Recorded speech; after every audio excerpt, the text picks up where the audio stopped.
Muy bien. Entonces, vamos a empezar. Nosotros estamos en una materia que se llama Programación 1 en lenguaje C. Lenguaje C es uno de tantos lenguajes que existen. Entonces, antes de pasar a decir todas las palabras raras que yo dije lenguaje, dije C y todo eso, pues vamos a explicar qué es todo eso. Pero resulta de que yo voy a iniciar con un ejemplo simple. Este es un jefe, el que hay aquí. Todos en algún momento, o todos conocen o saben que es un jefe.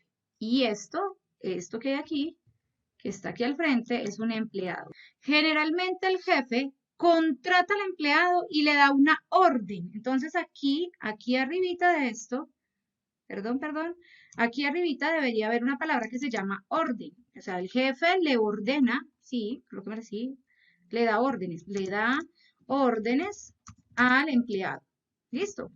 Entonces, ¿qué pasa? El jefe generalmente le da órdenes al empleado. Para poder que este empleado le entienda al jefe, él tiene que hablar su mismo lenguaje. ¿Listo? Entonces, el jefe debe de hablar su mismo lenguaje. Su mismo lenguaje. O, supongamos, yo no puedo hablar español porque me quedó muy difícil hablar español y yo soy de China. Entonces, ¿yo qué hago? Si yo no hablo el mismo lenguaje, y yo no lo puedo hablar porque tengo inconvenientes, ¿qué debería de buscar? ¿Un qué? ¿Ustedes qué solución? Si ustedes son los jefes o los empleados, un traductor. Pero generalmente yo buscaría para solucionar el lenguaje, busco un traductor. Creo que los términos acabaron de estar completos, perdón. Muy bien, ahora ya entendimos esto. Les voy a dar 2 minuticos para que por favor ustedes piensen allá qué era el jefe, qué era el empleado, qué eran las órdenes que yo le daba al empleado y para qué el lenguaje. ¿Quién es el jefe? ¿Quién es el empleado? ¿Qué es o qué significa darle órdenes al empleado? ¿Y qué es el lenguaje? ¿Y qué es el traductor? Esa me faltó.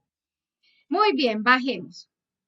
Entonces dice lo siguiente, como ya tenemos este primero y esto lo entendimos, ahora vamos a mirar quién es el jefe. Resulta que en nuestra carrera, yo soy el jefe, siempre. ¿De quién?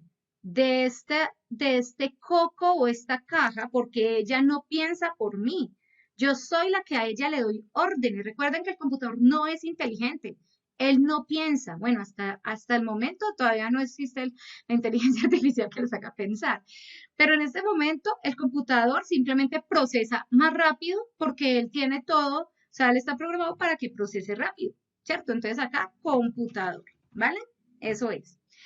Entonces el empleado en este caso, no voy a copiar computador porque ahí se ve que es un computador, ¿cierto? Aquí voy a decir que es un empleado. ¿Listo? Entonces resulta que el jefe, ¿quién es? Ya no voy a decir que es el jefe, ustedes ya lo tienen arriba. Aquí es el desarrollador, ¿vale? Entonces yo tengo aquí un desarrollador y un empleado, que realmente lo que estoy haciendo es muy simple. El desarrollador es el jefe de este computador. Pero yo quiero que ustedes hagan un ejemplo en este momento. El desarrollador le puede dar órdenes al empleado, o sea, el jefe le da órdenes al empleado. Miren y verán, que el computador se apague.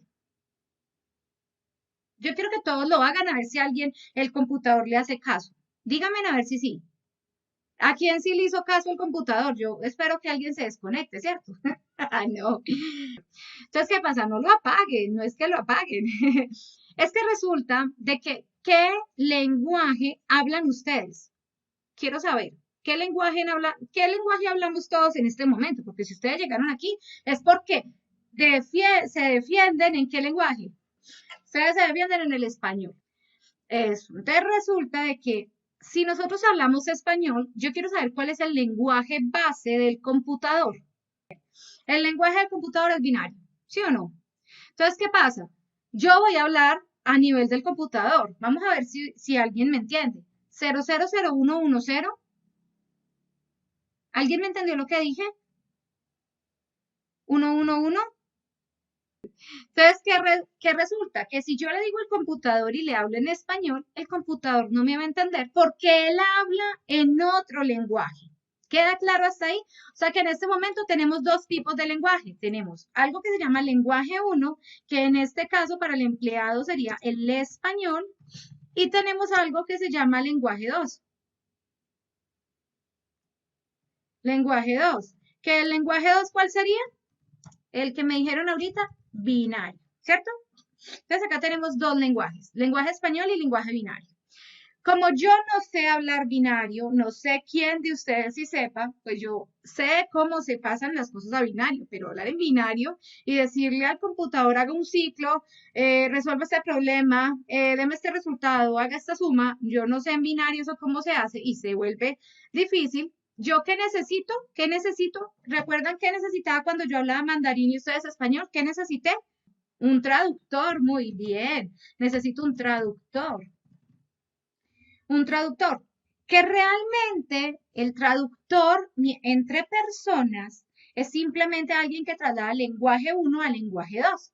Pero resulta que en el compilador no solo se traduce, se deben probar errores, se debe cambiar a unos códigos intermedios, y ya voy a explicar por qué, porque resulta que el computador tiene un poco de capas que para yo poder hablar en español y que el computador me entienda, yo no solo tengo que traducir, sino hacer un poco de procesos. Entonces, a este traductor se le llama un compilador. ¿Qué es un compilador?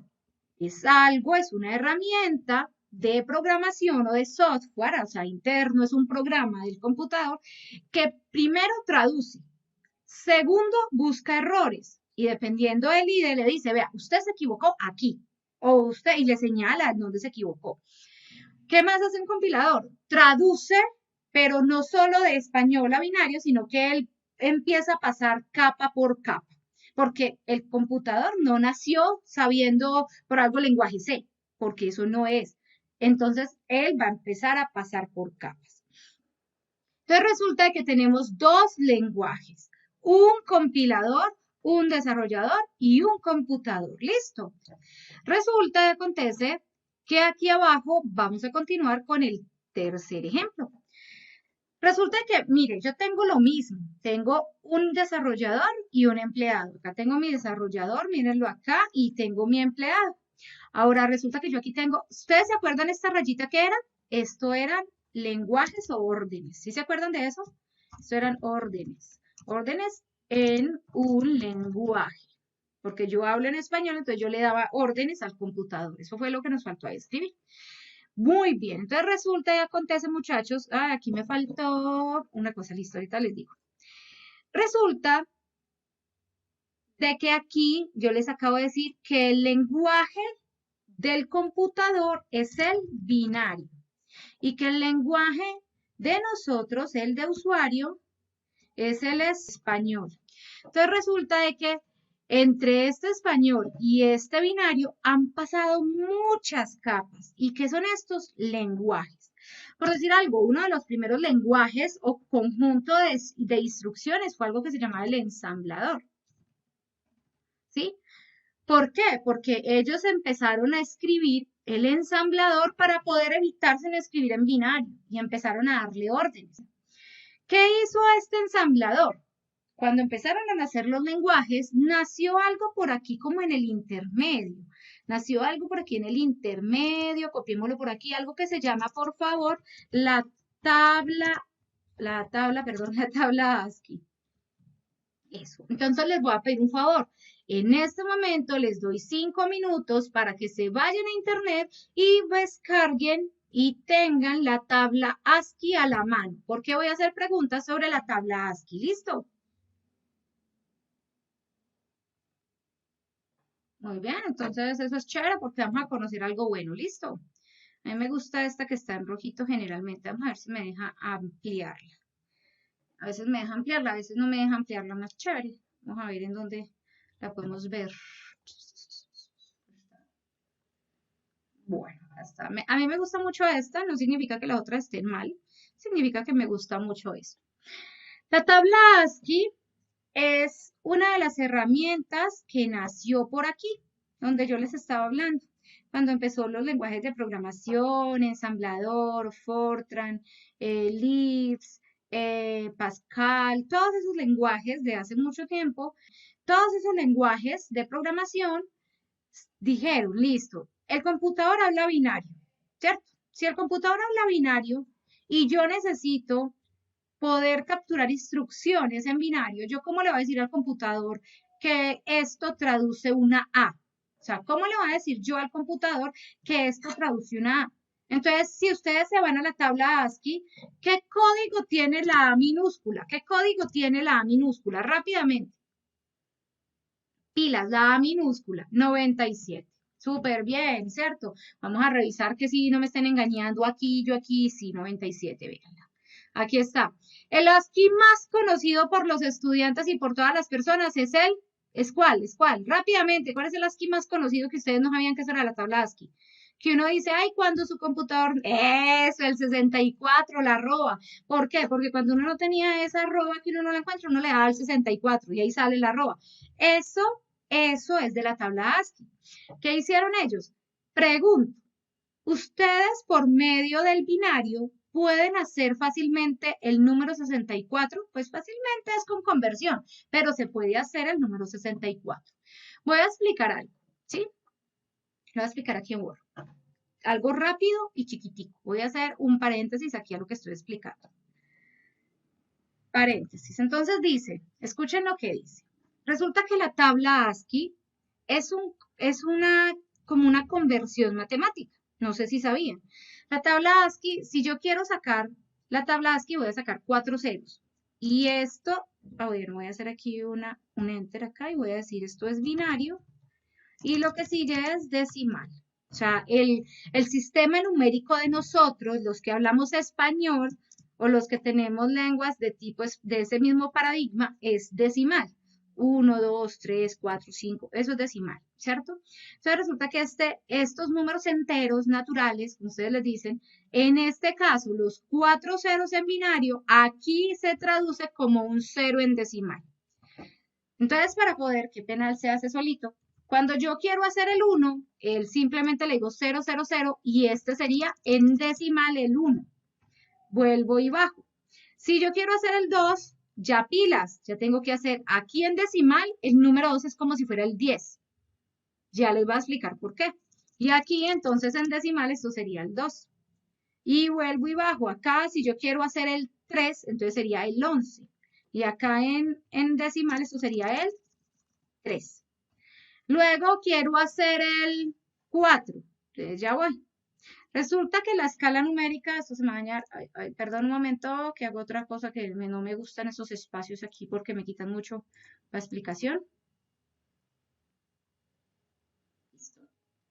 Exacto, para allá voy. Resulta que todos estos espacios, la tabla decimal, ¿por qué se llama decimal? Porque van los números desde el 1, pasando por el 9 y llegando al 0. O sea, son 10 números. Por eso los números de nosotros se llaman decimales, son 10. Vienen de esa sentencia. Ahora, que esto que hay aquí, si yo tuviera ay, se me olvidó el número de estos lenguajes matemáticos. Bueno, si yo tuviera una base matemática octal, quiere decir que los números que voy a trabajar son solo del 1 al 8. Entonces, ¿qué pasa? Voy a trabajar del 0 al 7, porque siempre vamos uno hacia abajo. Si yo quiero una base hexadecimal, voy a trabajar con 16 números. La diferencia está que allá se trabaja del 1 al 9, del 0 al 9, y luego se trabaja A, B, C, D, E, hasta el 16. Si yo quiero una base trinaria, pues yo voy a trabajar con los números del 1, 2, del 0, 1 y 2. Esto se llama base binaria, ¿sí? De dos números, que en este caso solo sería 0 y 1, por eso se llama binario. ¿Sí queda claro eso? Entonces aquí yo no puedo trabajar con números como el 2, por eso no puedo hacerlo. Entonces, ¿qué significa esto? Significa que yo cada que necesite un exponente, esto va a ir así, de esta manera. 2 elevado, ustedes trabajan con este elevado, me parece, ¿cierto? Muy bien, ahora 0, más, voy a llevarme esto de aquí. Vamos a hacer esto así rápidamente, para que ustedes me entiendan. Esto no entra en pregunta ni de parcial, ni de quiz, ni nada, eso solamente por conocimiento general que los ingenieros debemos tener muy claro. ¿Qué pasa? Este 2 elevado a la 2, ¿cuánto me da? 2 elevado a la 1, ¿cuánto me da? Y 2 elevado a la 0, ¿cuánto me da? Dice, todo número en matemática, todo un número elevado a la 0 me da 1. Muy bien. Listo. 2 elevado a la 1, ¿cuánto me da? 2. Ahora, 2 elevado a la 2, ¿cuánto me da? 4. ¿Cierto? Entonces aquí tengo los números que él sumaría si yo ejecutaría esto. Resulta que la base binaria funciona de esta manera, muchachos. La base binaria funciona. Estos números que hay aquí, ceros y unos, funcionan. Que aquí no tomé ni el 4, ni el 2, ni el 1. Por eso me da 0. Mientras que yo aquí que sumé,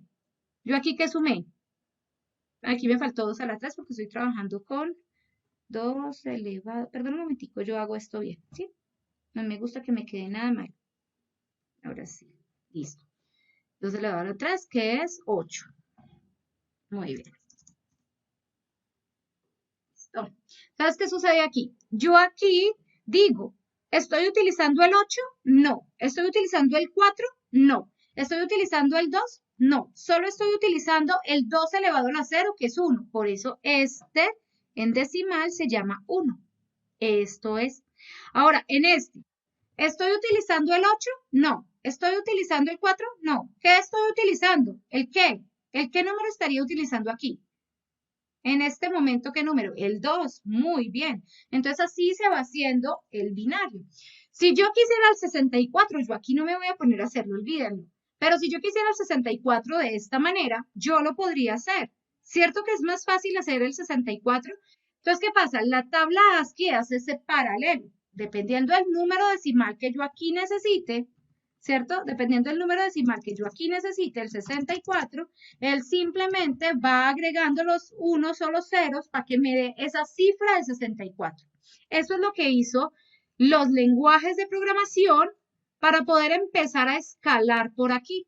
Entonces ellos tuvieron que empezar a agrupar y decir, bueno, los números los formamos, pero ¿y cómo hacemos para comunicarme en binario con el computador y que él entienda que el 11 es el número 3? Entonces él empieza, sí, tiene razón, ¿cómo vamos a hacer eso? Entonces para eso nació esta tabla binaria o esta tabla de código ASCII. ¿Qué es el código ASCII? Por decir algo, si yo quisiera sacar, ¿ellos qué hicieron? Empezaron a agrupar. Dijeron, ¿qué necesitamos para formar un lenguaje? Independiente que sea de programación. ¿Qué se requiere para formar un lenguaje? Y piensen en el español. Si usted se quiere comunicar con una persona, necesitamos letras. Muy bien, Mateo. Necesitamos letras mayúsculas, símbolos, muy bien, letras minúsculas. ¿Qué otra cosa? ¿Qué otra cosa? ¿Qué otra cosa? Símbolos de puntuación, por algo la coma, el punto y coma, el numeral, números, necesitamos ortografía. Entonces ellos empezaron a agrupar y dijeron, con esto que hay aquí, que son 256 caracteres, lo que tiene la tabla ASCII, con esto vamos a hacer un lenguaje de programación. Con estas, o sea, ya tenemos nuestro abecedario, algo así, ¿cierto? Así como nosotros en el abecedario del español tenemos 27 letras, incluso a veces se cambian porque quitan la R, la H, la grupa, bueno, todo eso, y con eso forman palabras, y con las palabras forman el lenguaje, así conforman aquí, con la tabla ASCII, que es como si fuera nuestro alfabeto. O sea, esto es la base para formar el lenguaje de programación. Con esta tabla ASCII empezaron a crear los lenguajes de programación, empezaron a crear las palabras reservadas del lenguaje, empezaron a crear las palabras aceptadas. Ellos empezaron a decir, aquí hay una palabra, aquí hay otra, y empezaron a formar con esto. ¿Qué pasa? Empezaron a salir lenguajes, muchos lenguajes. ¿Cómo cuáles lenguajes empezaron a salir? Empezaron a salir lenguajes como que son de medio nivel o bajo, como Fortran, como Pascal, como Lisp. Fortran se demoró 18 años creando un compilador, 18 años, algo que ustedes hacen en un semestre, bueno, en 2. Ahora, muy bien, acá Pascal, Lisp, y empezaron a salir. Entonces yo les voy a mostrar algo. El lenguaje binario es considerado como un lenguaje de bajo nivel. ¿Por qué es un lenguaje de bajo nivel? Otra pregunta de quiz. Lenguaje de bajo nivel. Listo. ¿Qué es un lenguaje de bajo nivel? Pues lenguaje de bajo nivel es el que entiende el computador, el que comprende o el que entiende más fácil el computador. Si yo hablo de esto, más que hablar de que él entiende fácil, lo voy a dejar así, pero más que hablar es que yo me puedo comunicar directamente en su lenguaje de programación. O sea, si yo hablara binario, sería un lenguaje de bajo nivel. Pero como yo hablo español, al español se le designa como lenguaje de alto nivel. ¿Por qué? ¿Por qué de alto nivel? Porque lo entiende el desarrollador. ¿Listo? Hay muchos lenguajes intermedios. Un ejemplo clarísimo de esto es el siguiente. El ejemplo clarísimo de esto es el lenguaje C. Lenguaje C. El lenguaje C es un lenguaje de nivel medio, ¿sí? ¿Qué significa lenguaje de nivel medio? Que él tiene instrucciones para comunicarse directamente con la memoria del computador. O sea, él como que se va por un huequito del compilador y llega directamente a la memoria. Eso es, porque tiene comandos, entonces, tiene comandos que se comunican directo con la máquina. Se comunican directo con la memoria o con la máquina. ¿Listo? Entonces, eso es lo que pasa. Se supone que el lenguaje C es casi el papá de todos los lenguajes que nacieron de ahí para allá. Por eso yo digo, cada rayita de estas, y mire que yo aquí tengo puntos suspensivos, aquí tengo puntos suspensivos, ¿sí los están viendo? Cada rayita de estas forma un lenguaje o muchos lenguajes. Mire aquí, esta rayita formó a Fortran, a Pascal, a Lisp, a ensamblador. O sea que ensamblador es un lenguaje de bajo nivel porque lo puede entender más fácil la máquina que quién, que el desarrollador.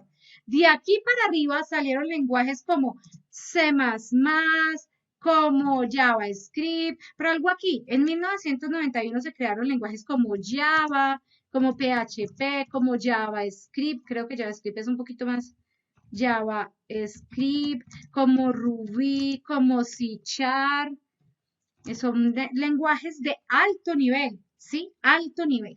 Desde este lenguaje de alto nivel, para poderlo pasar a que el computador lo entienda, entonces aquí vamos a ejecutar algo que se llama el compilador.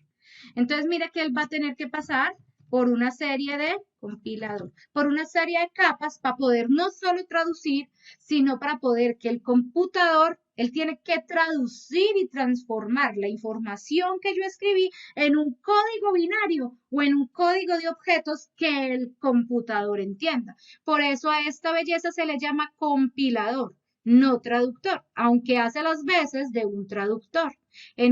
Ustedes en muchas bibliografías van a encontrar de que eso es un traductor, pero realmente es un compilador. Listo, esto lo vamos a ir viendo a medida que vamos desarrollando. Listo, ¿qué hemos visto? Hemos visto que es un jefe, que es el desarrollador, que es el empleado, que es el PC, cuáles son las órdenes. Ah, bueno, ahí nos falta algo. Hago un paréntesis.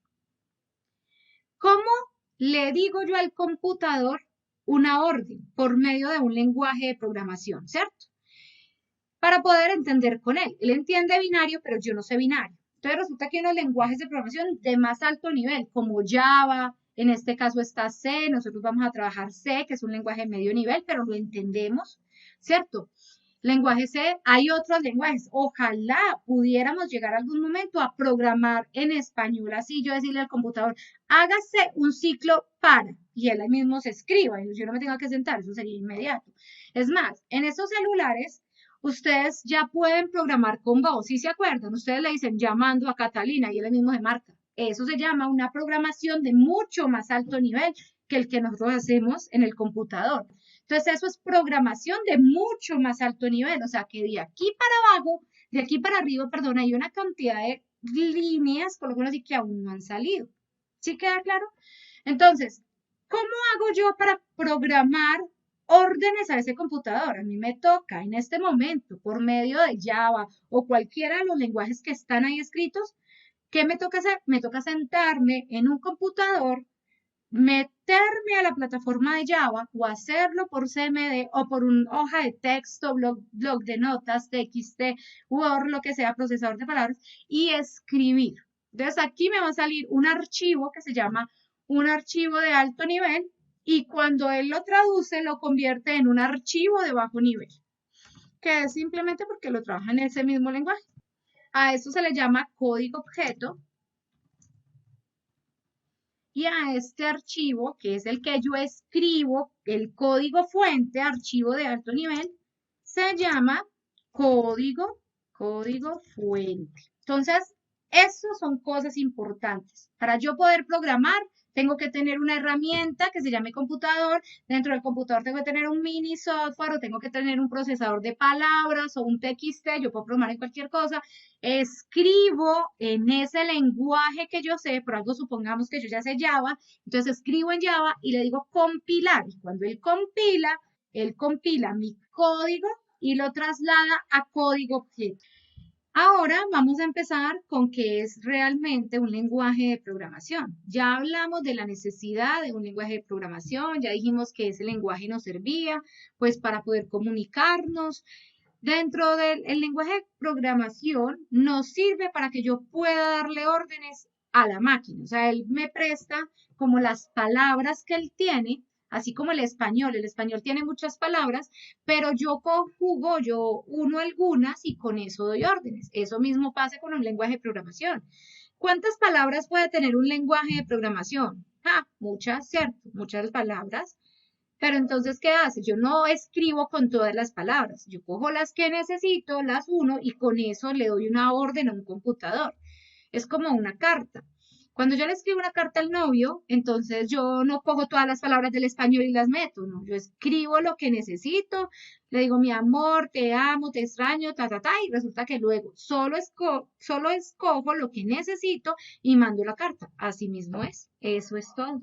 Listo. Bueno, continuamos. Entonces aquí dice algo, vamos a explicar qué es realmente un lenguaje de programación, ¿vale? Entonces dice, esto es tomado del libro guía base de nosotros. Por favor, los que lo tengan pueden dirigirse a la página 17, que es el libro guía. Y dice, un lenguaje de programación proporciona un conjunto de instrucciones que deben respetar ciertas reglas, y eso es sintaxis. Voy a explicar en palabras fáciles. Es la forma en cómo se debe escribir ese lenguaje. Por algo el español. El español debe tener siempre un verbo, un sujeto y un complemento. Esa es la forma de escribir en español. Entonces, a esa forma de escribir se le llama sintaxis. ¿Qué es una sintaxis? Las reglas de cómo escribir un lenguaje. Pues ya, eso es todo. Y esas reglas deben significar algo, y a eso se le llama semántica, que es lo lógico, ¿sí? Pero realmente es que yo diga, yo me llamo Claudia, entonces eso está expresándoles a ustedes algo lógico y esa es una buena frase para expresar. Entonces, todos los lenguajes de programación tienen sintaxis y semántica. Incluso hay otra cosa que es el léxico, pero eso ya lo vimos y eso no lo voy a preguntar. Esto es un adelanto de compiladores o de TLF, eso sí lo ven allá. Pero esta es como la importancia.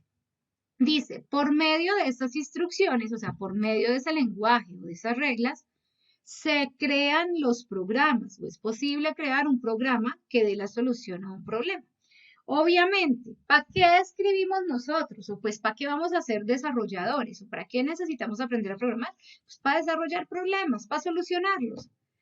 Eso es como nuestra característica. Y para poder crear pues, los programas. ¿Qué son los programas? Son una forma de escribir un algoritmo. Aquí vino algo que ustedes ya saben. ¿Qué es un algoritmo?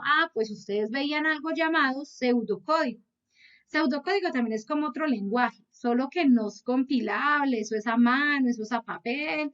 Por allá salió una herramienta que se llama DSL, creo, el PCI, que ustedes a veces trabajaban, pero realmente si a la luz de la verdad ustedes estaban viendo algoritmia, ustedes no tenían por qué estar trabajando en ninguna base de programación, ustedes era apenas aprendiendo a escribir un algoritmo para poder que cuando lleguen aquí, ustedes ya digan, listo, yo ya aprendí algoritmia, o sea, pseudocódigo, ya sé cómo son los ciclos, ya sé cómo son las condicionales, entonces yo ya puedo crear programas dentro de un IDE.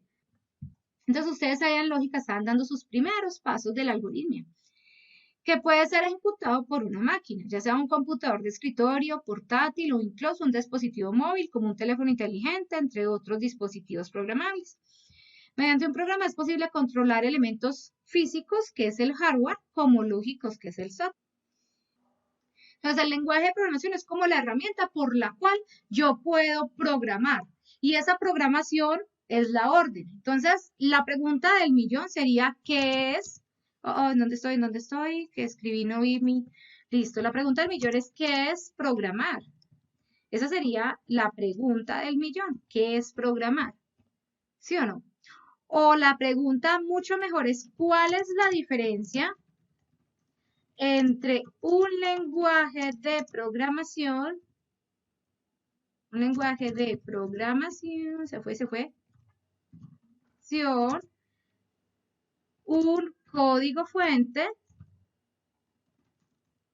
código fuente, programa de computador, código fuente, un compilador,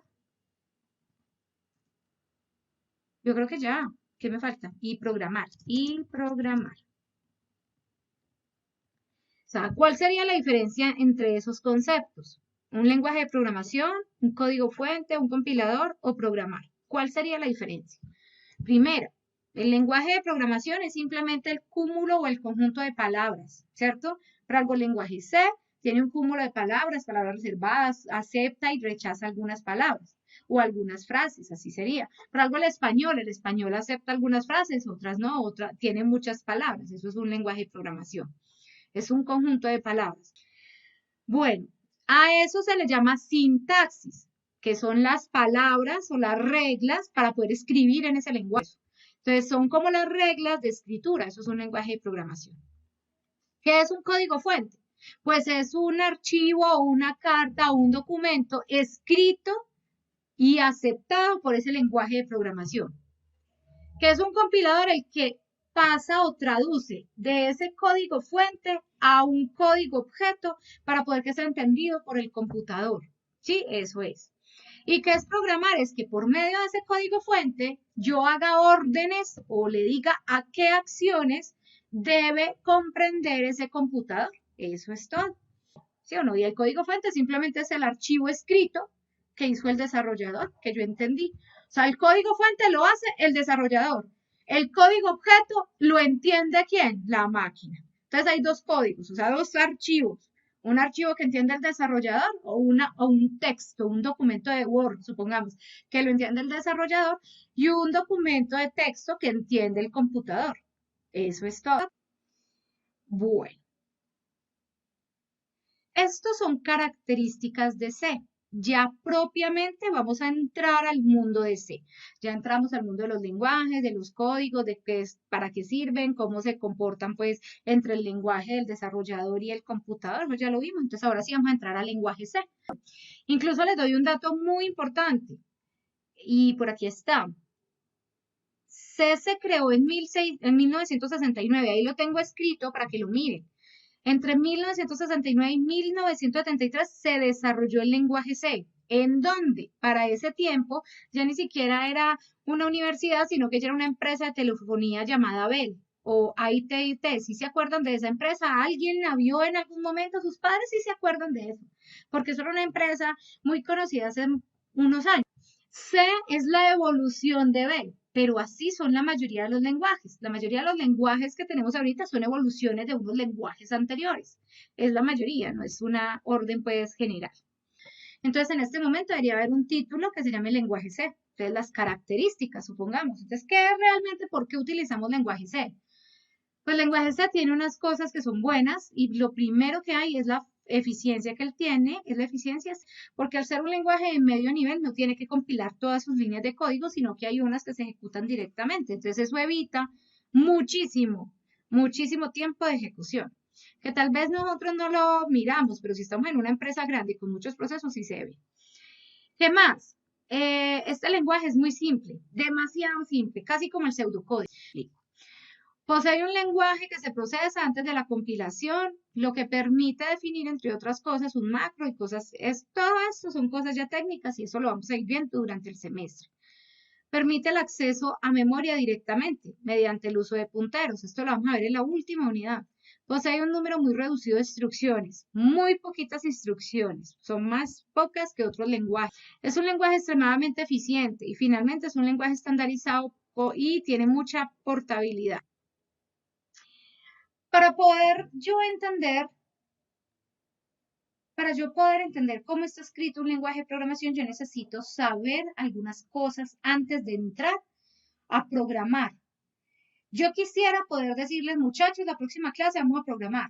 Pero si yo les digo eso, la próxima clase, cuando nos sentemos a programar, resulta que ustedes van a decir, bueno, profe, ¿y cómo se escribe en C?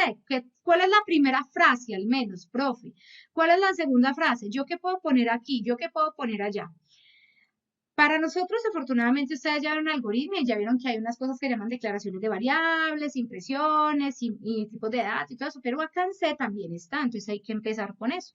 Entonces, para yo poder entender un lenguaje de programación, tengo que entender su predecesor, sus conceptos iniciales. Y el primer concepto que vamos a ver el día de hoy, porque todo lo otro era un concepto de programación, pues de la generalidad, ahora sí vamos a ver un concepto llamado dato e información. ¿Listo? Y tipos de datos. Eso es lo que vamos a ver. Entonces, para poder crear programación necesito tener muy claro esto. Y esto en la memoria del computador es muy importante que los programadores lo tengamos en cuenta. Entonces, empezamos. ¿Qué es un dato? Entonces, supongamos, yo voy a colocar datos en el chat. Voy a colocar 15. Eso es un dato. Voy a colocar avenida, la de los Simpsons. Siempre viva. No sé qué, no me acuerdo cuál es la otra cosa. Voy a colocar masculino, voy a colocar arroba, vamos a ver si me sale el arroba, no me salió. ¿Dónde estará mi arroba? Voy a colocar Intel. Esos son símbolos, es simplemente un dato. ¿Qué es un dato? Esto es un dato. Voy a colocar una división, eso es un dato. Voy a colocar una multiplicación, eso es un dato.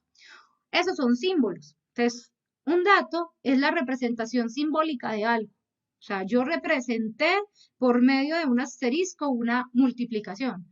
Yo representé por medio de un slash, creo que es derecho que llama, entonces representé una división. Aquí dije Intel es, quién sabe, es un nombre, ¿cierto? Aquí dije arroba. ¿Qué hace la arroba? Pues simplemente es una representación. Eso es un dato. Un dato es una representación, es un carácter, una palabra, un símbolo, un conjunto o algo así. Listo, eso es un dato.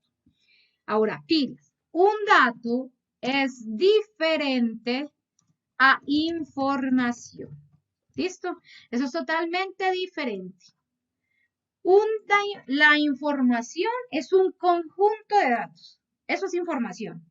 Un dato es un dato. Un dato es un símbolo. Pero algo que yo digo 15, pero 15 ¿qué? 15 huevos, 15 niños, 15 lápices, o sea, no me está diciendo 15 ¿qué? Si yo digo Intel es una palabra, pero ¿qué estoy hablando de Intel? Procesador, máquina, computador, o es que así se llama el hijo de la vecina, no sé, ¿cierto? Entonces, la información es un cúmulo o un conjunto de datos que están ahí y me dicen algo con significado. Esa es la diferencia. Intel Antonio, así se llama, ¿cierto? Muy bien. Entonces resulta de que para yo poder entender esto, necesito saber o tener claro que yo por algo, si quiero decir edad, recuerden algo, para nosotros como personas es muy fácil decir, llevas esas 15 y señalar y la persona entender. El computador no hace eso. Al computador hay que decirle todo y muy claro. Por algo, si yo le voy a decir, usted tiene 5 años, yo tengo que decirle Juan o edad de Juan es igual a 15. Entonces ya él sabe que estoy hablando de la edad. Pero él me va a decir, bueno, ¿y eso qué? Entonces, ¿qué pasa? En el mundo entero hay mucha información y muchos datos. El computador tenía que agrupar para él poder entender. Y entonces en la agrupación o en la clasificación encontró algo llamado los tipos de datos. Eso encontró. Encontraron los tipos de datos. ¿Qué son los tipos de datos? 2 minutos. ¿Qué son los tipos de datos? Es algo es como una clasificación donde él agrupa las características, ¿sí? Ustedes vieron eso. ¿En dónde lo vieron? En lógica de programación. Hay tipos de datos que son datos que agrupan todos los números. Entonces ahí hay números reales, números negativos, y en otros, si estuviéramos hablando de computadores cuánticos, estuviéramos hablando de números imaginarios, números casi infinitos, porque no es cierto, y todo eso, ¿cierto? Otra parte, bueno, y si yo estoy hablando de letras, entonces dijeron, bueno, entonces acumulemos todo lo que son letras y combinación entre letras y números en algo que llama alfanumérico. Bueno, y un dato que yo diga que sea como binario, que solo lo necesite para algo muy puntual, como una respuesta sí y no, entonces metamos el lógico. Eso es lo que hicieron. Ellos agruparon en tres grandes clasificaciones los tipos de datos. Los tipos de datos eran numérico, alfanumérico y lógico. O sea, que hace mucho tiempo cuando crearon los lenguajes de programación, eso eran los tipos de datos. Luego, ¿qué pasó? Resulta de que los computadores inicialmente no tenían tanta capacidad de almacenamiento como ahora. Era imposible, imposible. Entonces, ¿qué sucedió? Que ellos les dijeron, nosotros no podemos decir un dato numérico porque no sabemos si va a ocupar toda la memoria del computador. Ustedes han escuchado que antes habían computadores súper pequeñitos, o sea, con un almacenamiento súper pequeño, que si usted metía una foto, su computador decía estoy lleno. ¿Sí se acuerdan? No sé de pronto si alguien lo ha tenido o ha tenido la experiencia de eso, pero antes usted trabajaba con 16 megas y usted decía, no, no vaya a colocar eso en el computador, no lo abra, porque si no eso se llena. Entonces eso era un problema. Generalmente todos los documentos eran en TXT, exacto. Entonces uno priorizaba mucho el espacio en computador. Esa lógica en programación no ha cambiado. Entonces, esos tres tipos de datos, que eran numérico, alfanumérico y lógico, empezaron a discriminar cosas, empezaron a decir, bueno, hay que empezar a priorizar espacios, porque hay cosas grandes que yo puedo guardar, pero no siempre voy a guardar archivos grandes, hay veces que necesito cosas pequeñas. Entonces, yo aquí hice una tablita, estos eran las clasificaciones de los tipos de datos al inicio. Resulta que después en pseudocódigo, resulta que estos tipos de datos, estas clasificaciones, ustedes vieron en lógica de programación, mire, acá están los espacios académicos. En lógica de programación ustedes vieron un lenguaje llamado pseudocódigo, ¿cierto? Y ustedes les enseñaron lo siguiente, les enseñaron que los tipos de datos aquí eran dos, eran enteros y reales. Eso les enseñaron. Sí está claro eso, ¿cierto? Con ese conocimiento previo es que ustedes debieron de llegar. Aquí, ustedes saben que hay entero y que hay reales, que en alfanuméricos hay carácter y que hay cadena y que en lógicos hay un tipo de dato llamado lógico. Ahora, nótese, y muy importante, que esto es en mayúscula. Si no recuerdan, aquí empezamos a recordar. ¿Listo? Entonces, nótese que esto es mayúscula. Estos eran sus tipos de datos cuando iniciaron primer semestre.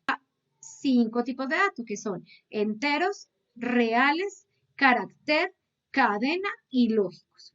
Entonces resulta que en esta materia les voy a mostrar la diferencia entre el pseudocódigo y C.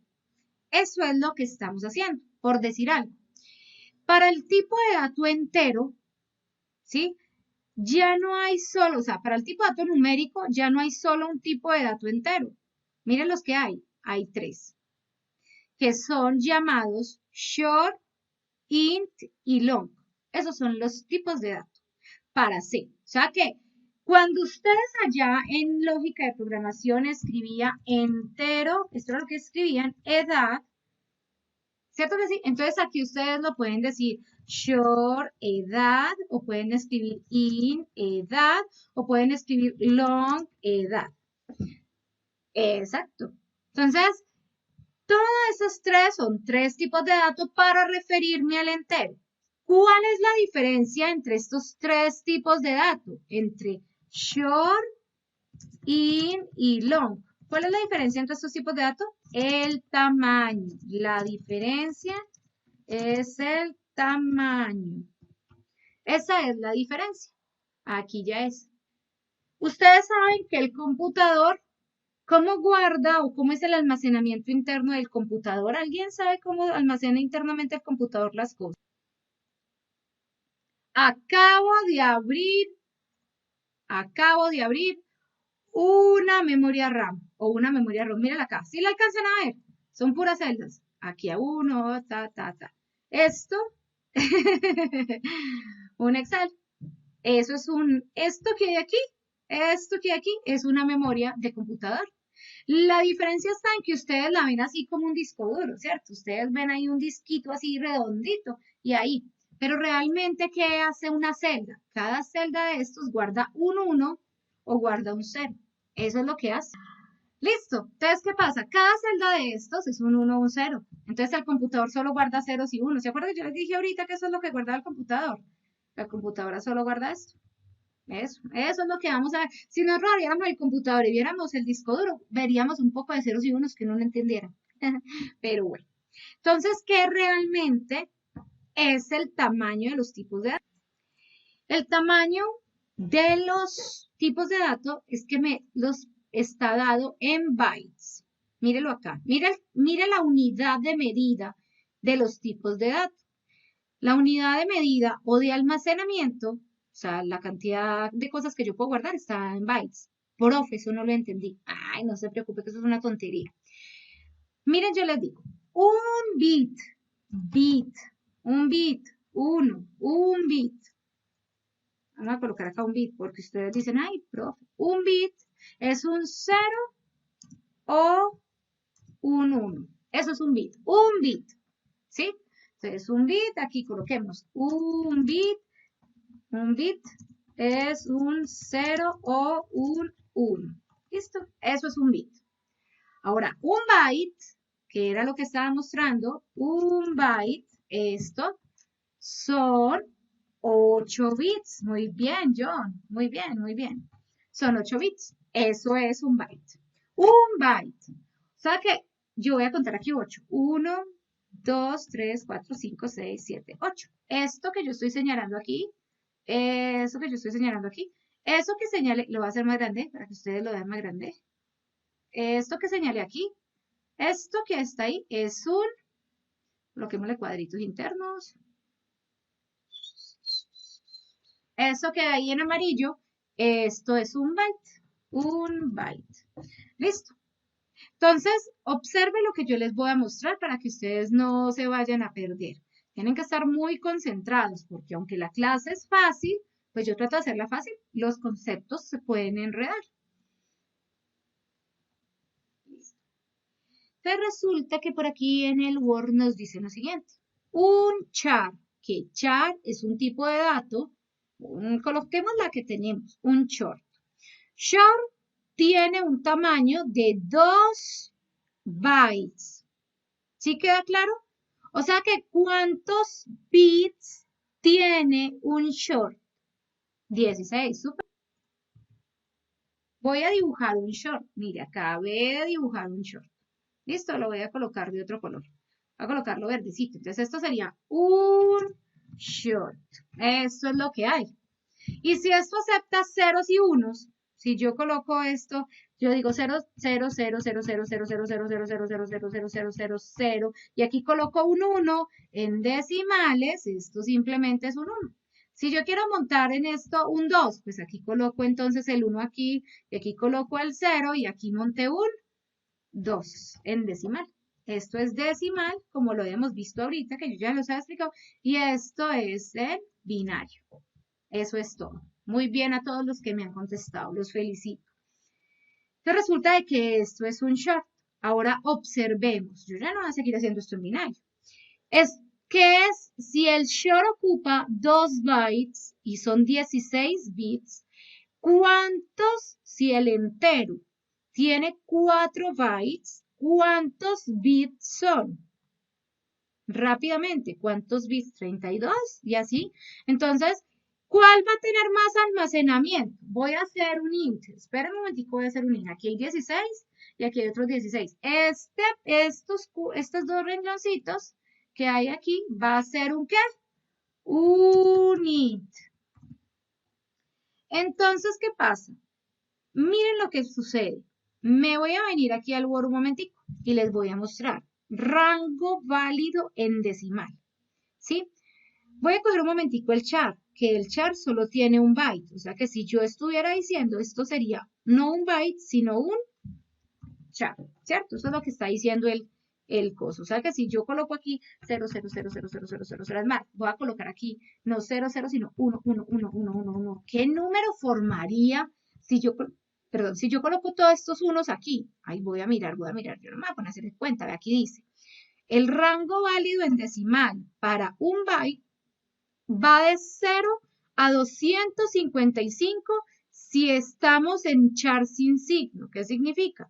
Que si el número tiene signo negativo, pues los 255 decimales o números decimales que me caben ahí, ya va a caber la mitad. O sea, va a caer desde el menos 128 al 127 en decimal. ¿Qué significa eso? Significa que si yo quiero almacenar el número 131, supongamos, ya sea negativo o positivo, ¿puedo utilizar un char o no? Si yo voy a almacenar el número 131 en decimal, ¿puedo usar un char o no? ¿Sí o no? ¿Ustedes qué opinan? Según la explicación. Muy bien. Depende, ¿cierto? Como dice él, si tiene el signo, no lo puedo utilizar. Si lo voy a trabajar con el signo, paila. Porque el signo, que si es con signo, no lo puedo usar. Y debo usar el que sigue, que sería el short. Pues el que sigue, se supone, pero eso sería así. En almacenamiento, porque el almacenamiento nos daría el doble. Listo, no lo puedo usar. Hasta aquí. Pero si es sin signo, sí lo puedo usar. Listo. ¿Qué me interesa de aquí? Esto no va para pregunta del quiz. Esto simplemente es conocimiento general.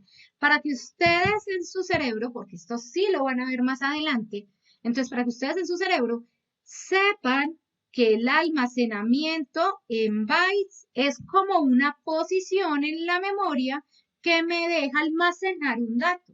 Y depende del dato que yo seleccione, por algo si selecciono un short, pues va a ser más pequeñito que el int. Y si yo tengo por aquí un long, mírenlo por aquí, que son 8 bytes. Entonces, ¿quién es más grande entre el short, el int y el long? ¿Quién es más grande? Si yo necesito almacenar un número grandotote, grandotote, voy a utilizar el long. Por decir algo, yo voy a utilizar para declarar una edad de una persona. Si yo quiero declarar una edad de una persona, ¿hasta cuánto es la máxima edad conocida en las personas? ¿Cómo hasta cuánto? ¿Cierto? A ver, ¿hasta cuánto es como la edad que ustedes conocen, lo general? Pues no lo excepcional. ¿Cómo cuánto? ¿Cuánto viven? Como 100, ¿cierto? Como 120. O sea que me alcanza con un short. O sea que yo podría decir short, ay no, pero no aquí en el chat. Yo podría decir short edad. ¿Cierto que sí? Podría decirlo así.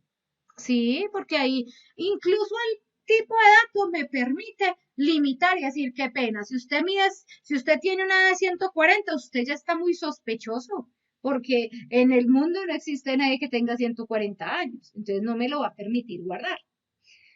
Ese sí es el más óptimo, sería el más óptimo porque el mismo me quita eso. Pero hay una cosa, si yo voy a decir la edad de la Tierra, ¿podría hacerlo en short? ¿O en qué medida lo podría tomar? ¿Cuál sería la medida adecuada? La medida adecuada para long, porque yo necesito una edad, pero desde muchos años, ¿cierto? Ahora, generalmente uno en programación utiliza casi siempre el tamaño int, casi siempre, para uno no estar confundido en que, ay, ¿cuál será más grande, cuál será más pequeño? Pero realmente en el quiz yo pregunto, pilas con la pregunta, yo pregunto, diga los tipos de datos de menor a mayor en el orden de clasificación. Entonces, ¿qué significa? Que yo le voy a pedir a usted que me diga de esta manera. ¿Qué le voy a pedir yo a usted que se aprenda? Le voy a decir, vea, Para los números enteros tenemos esto. Los enteros van a ser, supongámoslo acá, coloquemos los morados. Los enteros en pseudocódigo era entero, ¿cierto? Y estos son numéricos. Va enteros. Y luego de los enteros tengo al short, al in y al long. Así van en el orden. Short es el más pequeñito, luego entero y luego long. Eso es todo.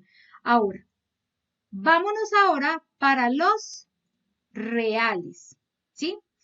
Ustedes en lógica de programación conocían la palabra real, ¿cierto que sí?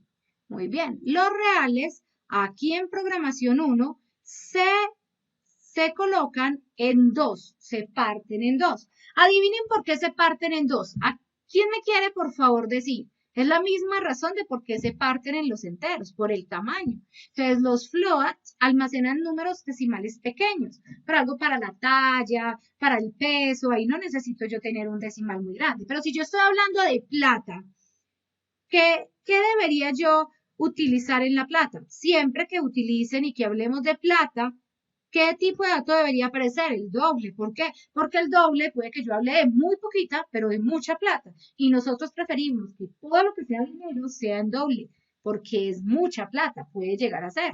¿Sí? Entonces, mire que hay para esos tipos de datos. Si son pequeñitos, cosas como talla, peso, que uno sabe que no se va a subir mucho, pues un float. Pero si no, un doble. Profe, si yo coloco un doble en vez de un float, no es que el programa le vaya a brincar. Lo único es que usted va a estar gastando más memoria que otras personas. Ahora, en estos programas de C, en esta programación usted no va a notar la diferencia. Pero cuando usted salga a una empresa, en la empresa sí deben de preguntar cómo trabajan, porque hay empresas que siempre le dicen, vamos a trabajar siempre con este tipo de datos, o hay empresas que le dicen, siempre prioriza el almacenamiento. ¿Quedó claro? Ahora, resulta que los alfanuméricos, ustedes en lógica de programación conocían estos dos, que eran carácter y cadena, ¿cierto? Ahora yo les digo, aquí el char es un entero pequeño, o sea que yo debería tener este char por aquí metido. ¿Cuál es la diferencia? Char es un tipo de dato especial, porque en el char, a diferencia del short, del in, del long, el char guarda dos tipos de datos, el carácter y el número entero. Profe, ¿y yo cómo sé que guarda el carácter entero? Véalo, véalo. Aquí está. Esta es la tabla del valor de asignación de los caracteres. De aquí no se puede salir. O sea que yo en un carácter puedo guardar un 1, como puedo guardar una I mayúscula, como puedo guardar una A minúscula, como puedo guardar ese signo raro con punticos, como puedo guardar este signo de integral, como puedo guardar este signo de división, como el de mayor igual. Estos son los 256 caracteres que acepta el carácter, el char, el tipo de dato, no más. Única y exclusivamente eso. Para finalizar aquí va a terminar. Entonces, el carácter es un tipo de dato especial porque él acumula internamente o guarda internamente dos cosas, coloquémoslo así, guarda el símbolo o el número en ASCII decimal, coloquémoslo, o guarda un número. ¿Qué significa? Que si yo declaro char, pero algo char símbolo, y le coloco una arroba, supongamos, el símbolo internamente guardó la arroba y guardó el 64. O sea que yo literalmente le puedo decir, muéstrame el símbolo y él imprime la arroba. O le puedo decir, muéstrame el ASCII y él imprime el ASCII, que es el 64. Porque eso es un tipo de número, ese char es entero, es alfanumérico, es numérico. Nosotros aquí, para no tener confusiones, lo vamos a dejar dentro del alfanumérico. Pero en otros lenguajes de programación él está en el entero. Entonces, para que no tengan confusión, dejémoslo en el numérico, porque él es el tipo de dato del carácter, ¿vale? Para yo guardar cosas en un carácter, lo tengo que hacer en comillas simples. Nunca se les olvide, siempre en comillas simples. O sea, que esto que aquí está malo porque yo no lo metí en una comilla simple. Lo voy a hacer de una vez para que nos quede correcto.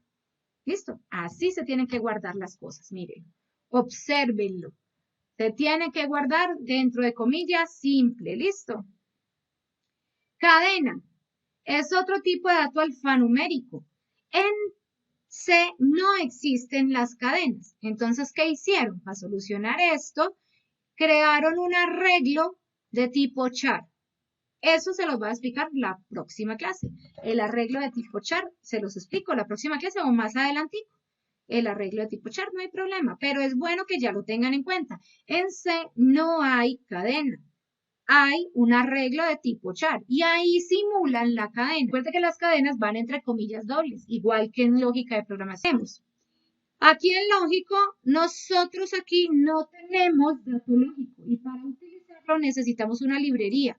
Aquí el dato lógico se llama bool, pero no se puede utilizar si no hay una librería. Y si nosotros utilizamos la librería, esto traduciría que el true, que para ustedes era verdad o verdadero, que era el valor del lógico, ¿se acuerdan? Aquí es true en inglés y vale 1. Y si fuera falso, aquí es false y trabajaría con 0. Sí, señor, esto es una regla y lo vamos a ver muy rápido. Yo creo que la próxima o la clase que sigue lo vamos a ver. Y aquí hay algo llamado void. Esto es un tipo de dato especial. En algunos lenguajes lo toman como tipo de dato, en otros no. Pero esto es vacío, o sea, no hay nada. No revuelvo nada. Yo no soy un tipo de dato, pero me tienen que designar como un vacío. Eso es todo. Yo no puedo declarar una variable vacía porque si no, no tendría datos. Entonces, no hay un tipo de dato para eso. Por eso ustedes no nunca lo declararon. Pero esto es importante cuando yo ya veo funciones o cuando veo procedimientos. Ahí ya toma valor. En este momento es solamente de concepto. Y aquí les dejo el paralelo con programación 2. Cuando ustedes terminen conmigo exitosamente, muy buenos programadores, van a pasar a ver Java. Entonces, si ustedes ven, estos son los tipos de datos para Java. ¿Listo? Entonces, hasta aquí venimos con la clase del día de hoy.